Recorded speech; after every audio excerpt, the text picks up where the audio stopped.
Welcome to the Weekday Report for Friday, April 11th. I'm Tracy Pelishek. Here's a brief look at the news.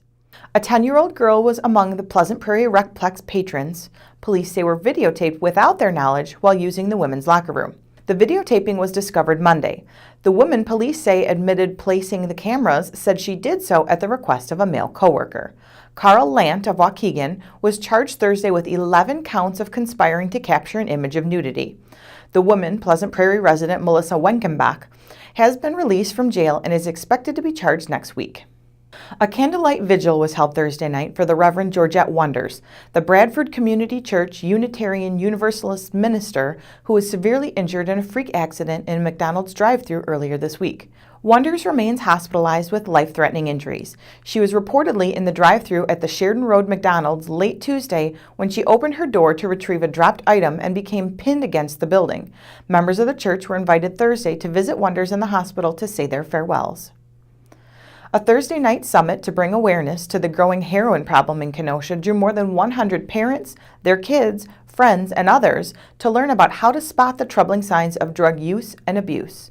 Members of a panel discussion with doctors, law enforcement officials, firefighters, and others who've experienced the effects of heroin converged at Mahone Middle School. The summit also featured a resource fair and opportunities to ask panelists questions about how and where to receive help. Miller Park has a slide. Wrigley Field has its famous ivy. Now Simmons Field has its own boat. An 80-year-old, 43-foot fishing boat arrived at the stadium parking lot Wednesday morning, making the 400-mile trek from Mount Clemens, Michigan. The boat will become part of the left field fence at the newly renovated stadium and will serve as a party deck for the Kenosha Kingfish, an expansion team of the Northwoods Collegiate Baseball League. The boat will be refurbished in time for the team's home opener on May 31st against the Mankato Moondogs.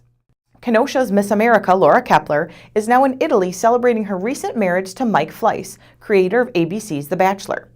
Responding to questions via email, the 26-year-old Kaeppeler, now known as Laura Fleiss, said she and the 49-year-old Fleiss met after she was crowned Miss America in January 2012.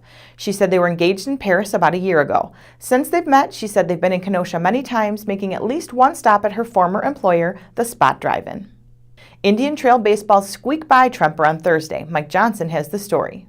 Manny Santana allowed just one run in 6 innings, and Jared Horder hit a clutch 2-run double in the 5th to lead the Indian Trail Baseball team to a 3-2 Southeast Conference win over Tremper Thursday at Andy Smith Field.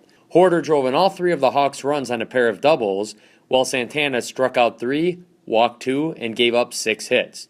Justin Levy and Christian Zamudio had RBI hits for the Trojans. Mike Johnson, Kenosha News. What's trending today?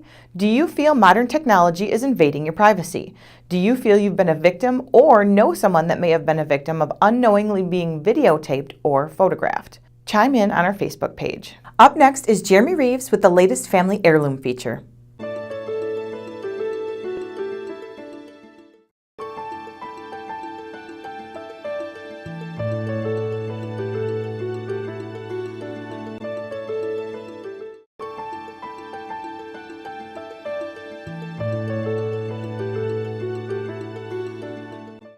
Hi, I'm Jeremy Reeves, and this month's Family Heirloom segment features Kenosha resident Dorothy Singer. Singer's stepmother, Priscilla Leroy, made a baptismal dress for Dorothy's eldest son, Francis, in April 1943. Francis was the first of 90 babies in the Singer and Van Landite families to be baptized in the dress. A year later, Priscilla made a coat to go with it. 13 of Dorothy's 14 children have been baptized in the gowns, along with all 4 of Francis' children and 7 of his grandchildren. The dress and coat have been used as many as 6 times per year and shipped all over the country. While the gowns are fairly simple in design, 95-year-old Dorothy says they are special because they are part of a family tradition spanning several generations. If you or someone you know would like to be considered for a future family heirloom feature, call 656-6290 or email me at jreeves@kenoshanews.com. I'm Jeremy Reeves, and I look forward to seeing your family heirloom. Thanks, Jeremy. Now here's a look at what we're working on today. Joe Ward and Jill Roselle are covering recounts being held today in a city council race and a Silver Lake Village board contest.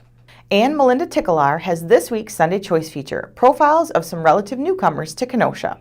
Pick up a copy of the Kenosha News and check kenoshanews.com for all the details on these stories and more. I'm Tracy Pelishek with the Weekday Report.